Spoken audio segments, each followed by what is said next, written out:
Welcome to the Big 12 Insiders, your Big 12 sports show. Here's your host, Brien Hanley. Hey, everybody, what's going on? This is your man, Big B, Brien Hanley. Welcome back to the Big 12 Insiders. Today, we got our friend Jake Hatch, who works for Locked On BYU. He has joined us today to talk about this huge game between Utah and BYU, the Holy War. I know some people, Jake, don't want to call it that. I'm going to continue to call it that. I'm one of the intelligent individuals. Not that there aren't others, but I'm one of those that can actually understand that we're not comparing a football game to a war.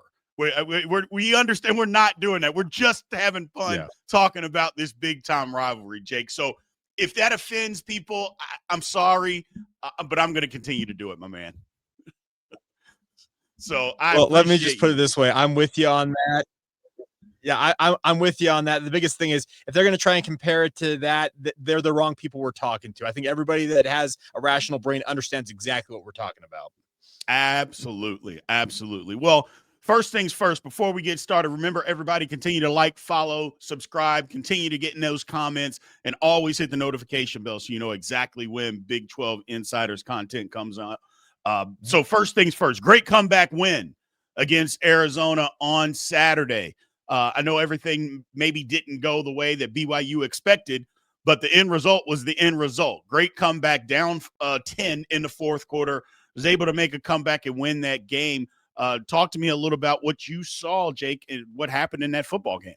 It just shows yet again that BYU's found an ability to win football games almost in spite of themselves. They have won 2 games already this season where they've been minus in the turnover margin, and more in college football and in just football in general. If you lose the turnover margin, you're going to lose football games. So yeah, they find themselves down 10 points with 11 minutes to go. And we talked with Aaron Roderick at practice yesterday, and they grinded 7 minutes off the clock, Brien, before they got the field goal that got them within 7. And I asked them this question straight up. I said, hey, was that a calculated move to grind as much clock as you did on that drive? He said, yeah, we wanted to grind it down as much as we possibly could, trust that our defense would get a stop, we get the ball back, and we're going to go right back down the field and get the touchdown. We need to tie that football game up. I'm like, hey, well, y'all pulled it off. So he may be lying through his teeth about that, but to their credit, they found a way, and they're 6-0. Yeah, 6-0 as a result. Absolutely. Bear Bachmeyer, we talked about, finding a way to win. He wasn't great, in that football game, throwing the football, but still was able to lead a team down, at the end of the game. And for a true freshman, I mean, that's pretty impressive, especially when you're struggling. When you're an experienced quarterback, you can overcome some things because you've been in those situations, and, you can find a way to win because, hey, I'm experienced. Let's keep my poise. As a freshman, though, he hasn't been in those situations where he's struggling and has to make plays in order to win the football game. I just thought it showed a tremendous amount of poise, even though he didn't have the greatest football game throwing the football. Yeah, he has been more than I think anybody truthfully could have expected. Think about it. He's a true freshman, and he transferred from Stanford, got to BYU in late June, had maybe roughly 4 or 5 weeks to learn the playbook, goes through training camp, beats out 2 other guys who were in the competition with him that have already got over a year of experience in BYU's offense, and all he's done is lead BYU to a 6-0 record and ranked 15th in the country as a recording of this podcast. It's incredible to consider where he was at not that long ago and where he's at today. So, yeah, he may not have some gaudy stats. The passing, obviously, against Arizona leaves some to be desired. But the nice part was he made winning plays when it mattered. Absolutely. And you talk about the defense, BYU's defense. I'm not sure where they'd be without it. It's one of those things that I don't know. I think a lot of people are kind of overlook their defense, and I'm not really sure why. They shut down Arizona State, or not Arizona State, excuse me. Arizona wants to throw the football, and they were not able to throw the football with a whole lot of success. 219 yards for that offense is not a lot. And they also made some adjustments in the second half and shut down because Arizona was running the football. Well, then that stopped, and then it's like BYU did the things that they needed to do. Tell people that again, Jake, maybe they don't understand how good this defense is. Tell them how good this BYU defense really is. Well, I think the rep for BYU for anybody of a certain age is that BYU's all offense all the time. That goes back to the Lavelle Edwards era when they were throwing the ball all over the yard. And ultimately, that's kind of become, I think, the personification of what BYU's perceived to be. This day and age, though, Jay Hill, their defensive coordinator, has made this defense absolutely lethal. And to your point, they shut down Arizona, and they did it in spite of the fact they lost Keanu Tanuvasa, their top defensive tackle, to a targeting call. Raider Demooney, their starting strong safety, was also injured early on in that game and was lost for the entire contest. Jack Kelly, who might be outside of Isaiah Glasgow, the best defensive player, was also unavailable for the entire game. So you're down 3 or 4 of your best defenders, and you still found a way to limit that Arizona defense. And I thought the adjustment they made in the second half that stood out to me the most, Brien, is they told their cornerbacks, we're going man free. You guys got to man up on these receivers, and you got to win those battles. And Maury Bamba, Trey Alexander, Evan Johnson, kind of the 3 that are their main corners right now. All 3 of them absolutely shined in that second half, and more often than not won those one-on-one battles. Yeah, that was the key to the game. Just basically saying, look, we got to figure out a way to stop the run. This is how we can do it. You guys are going to be by yourself, and you got to win. And they won.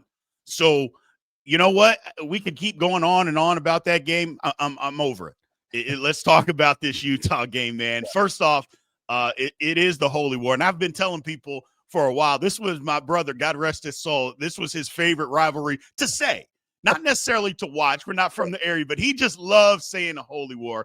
Yeah. What's this game mean to BYU fans? It's everything is probably the term the best use it. I work in sports radio in my other job here in Salt Lake City, and we refer to this rivalry as a 24/7, 365 deal. It literally permeates every day, every second of people's lives here. There's the religious undertones with it, with BYU being sponsored by the Church of Jesus Christ of Latter-day Saints, and the University of Utah being a secular institution. There's kind of that church versus state element to it. They're literal families, Brien, that are torn down the middle, with one side sports blue, the other side sports red. These 2 staffs, speaking of BYU and Utah's coaching staffs, they're just all over the place. Guys have played at various universities. Jay Hill's a Utah graduate, is BYU's defensive coordinator. Right. Jason Beck, who's Utah's offensive coordinator, is a BYU quarterback back in the day. So, and the players, we have transfers between these 2 universities. I already referred to Keanu Tanuvasa. He was a very high-profile transfer when he left Utah this past offseason and traveled 40 miles south to join the BYU football program. That caused all kinds of conversations. That's the thing about this rivalry. They're 40 miles apart. It's the same community, and quite literally, it tears at the fabric of everyday life here in Utah. You know, and that's the thing. And I know you're new to our channel, Jake. Yeah. First off, I tell everybody this: I love chaos. I am a big fan of chaos, and I love a nasty rivalry. Yeah. And it was weird because not weird. It was just fun. In the comments on Monday on one of our videos of the recap show, they said, "Look, just excuse us this week. We're going to be nasty to each other. I promise things will be back to normal next week." And then the very next comment, somebody said, "No, we're not. We're not going to be normal the next week." And I'm like, you know what? I love it. I love that this rivalry is now in the Big 12. Yeah, that's the thing. The second commenter's right, because they can say that it's going to go back to normal. Well, normal is that it doesn't ever get resolved. We're talking, it doesn't take anything, Brien, it feels like, for these 2 fan bases to just start arguing about literally the smallest detail. It can be about the Keanu Tanuvasa situation, or just recently, we all know about I'm calling it the snitch line, the reporting line for NIL. You can report violations and the like. Right. We have Utah fans saying, well, we're reporting every time BYU gets a commit. We're going to report that to this snitch line. I'm like, okay, here we are. But that's just one, just small part of what this rivalry entails. It is the lifeblood of, it feels like, in many respects, why these 2 programs have become so great, because they have been bouncing off each other, and they're forced to really up their game to compete with one another. No, I totally understand. And like I said, I love the fact that it's now in the Big 12. I don't like necessarily the timing of the game. And I understand you can get more eyeballs. That's the reasoning behind it versus rivalry week. And maybe, I don't know, maybe it is, maybe not. Moving on towards the game. So we just saw Utah just have a very dominant performance against Arizona State. I mean, they beat the snot out of them. There's no question about that. What's BYU going to have to do to try to thwart and match that physicality? Well, they got to prevent Utah from being the number 8 rushing team in the entire country. We're talking like Utah's putting up rushing numbers you see from the service academies. We're talking about the option offenses that seem to dominate those rankings. They're able to run for 200, I think it's 279 yards against Arizona State. And that's not a bad Arizona State defense, but they gashed it time and time and time again. That offensive line for Utah is everything it's been cracked up to be. I asked Kyle Whittingham at Big 12 Media Days. I got up and said, Kyle, is this the best offensive line in the country? He's like, well, I don't know all the offensive lines in the country, but it's the best I've had in my time at Utah. They're playing like it. And if BYU wants to slow that down, BYU's defense, led by their front seven, have to be able to hold up against that offensive line and close the gaps that Arizona State was unable to close. Because if they allow guys like Devin Dampier, Wayshawn Parker, Naquari Rogers to do what they did to Arizona State, it's going to be a long night on their home turf at LaVell Edwards Stadium. Yeah, I'm in full agreement. I've been saying all year long that Utah has the best offensive line in the country. I don't even think it's up for debate if we're being honest about it, because I think they have, number one, I think they have the best offensive lineman, and then they have another first-round offensive lineman. I mean, they're just that good. Having said that, we've seen it be shut down this year. And Texas Tech took it to them. And I mean, that happened. I know you're going to hear some excuses on why it happened. Well, Dampier was hurt, and I give him credit. I mean, if he was, okay, great. Not if he was, fine. He wasn't at 100%, but you know what? I'm going to guess there's probably about 85% of football players all over the country that are not 100% right now. So that it just is what it is. Having said that, it's very good. But BYU is a physical football team, so they're going to have to account for that. Now, Dampier hasn't been the greatest. Now, at least this past game, he couldn't be because it was a monsoon out there. They were out there playing, so couldn't really throw the football. But I'm guessing that's BYU's best chance as far as on defense. Slow down the running game and make him beat you throwing the football. Absolutely. You got to put this on his arm. He's got to prove he can throw the ball down the field in particular, because a lot of his passes have been short to intermediate routes. Yes. The deep ball has been the kind of the big bugaboo for Utah's offense. And Utah, they've got to prove they can do that. I think even not if it's against BYU, against just better teams as they move along here in this Big 12 season. Right. But BYU's best bet, yes, is to make sure that Devin Dampier is not gashing with his legs and put this game on his arm. And that points me directly to their 2-star linebackers. I'm fully expecting Jack Kelly to be back this week for this game. Him and Isaiah Glasgow, in my opinion, are the best tandem of linebackers in the Big 12. And they've got to do essentially what we saw David Bailey and Jacob Rodriguez do from Texas Tech, and just contain what Devin Dampier and this Utah rushing attack are going to throw at them. And if they can do that and force this game onto the arm of Devin Dampier, it will give them an infinitely better chance of winning this football game.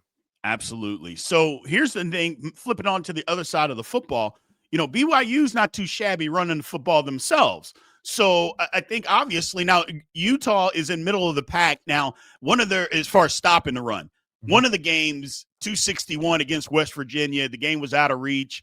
They had twos in there that they were running the football, but they're good against stopping the run. What are some of the things that they're going to have to do? Because I'm assuming Utah's first thing is we got to stop them from running. You got to throw the football to beat us. Yeah, the whole game plan, I think, for Utah is to pack the box, 7- and 8-man boxes, and force Barrett Bachmeier to beat you with his arm. Now, we did see, and I know I'm not going to say that West Virginia's defense is anywhere near the level of Utah's defense, but we saw West Virginia come to Provo a couple weeks back, and they packed that box with 7, 8, 9 men, and they said, okay, beat us with your arm, and Barrett Bachmeier torched him in the first half alone for 249 yards, which was a career high at the time. So he is shown against a defense that's decent. I don't think it's, like I said, the same level as Utah, to be able to make those throws that are necessary to win this football game.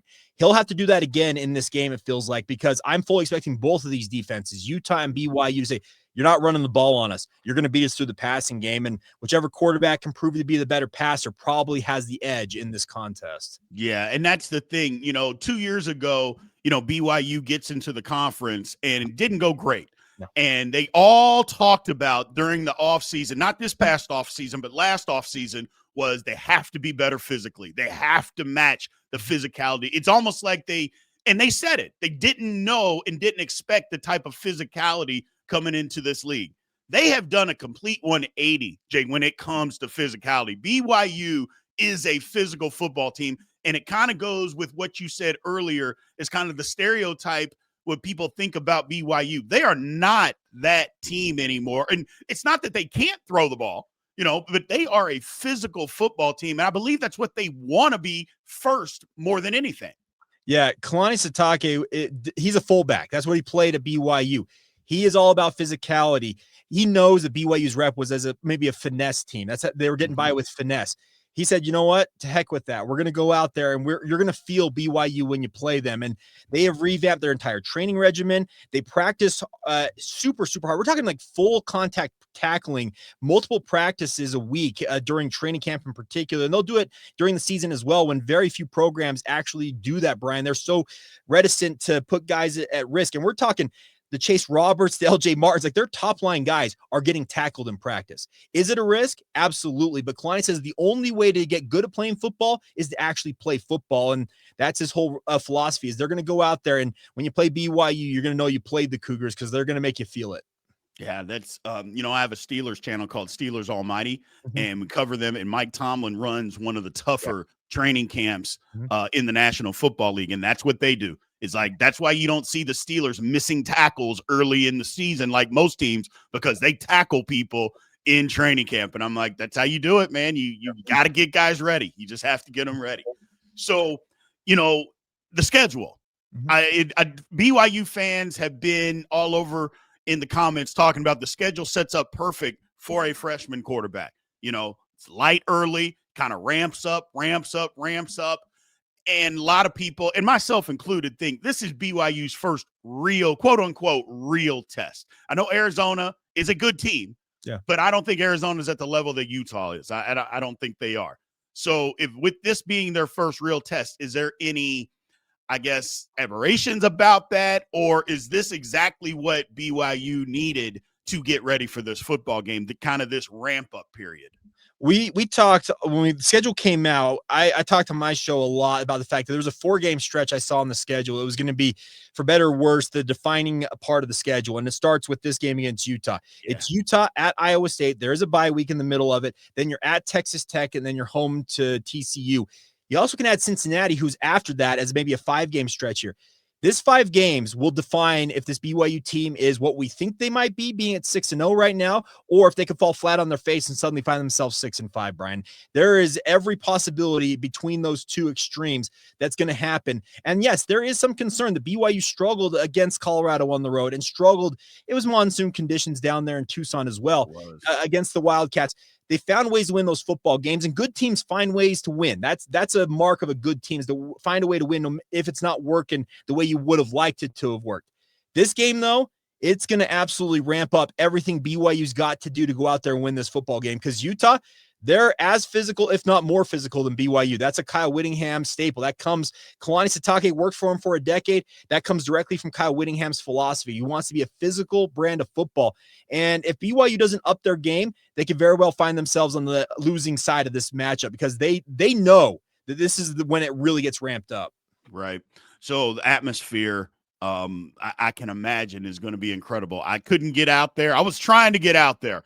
But I've been telling people on the channel, I'm like, my wife just said, no, not this weekend. You're not. I'm like, okay.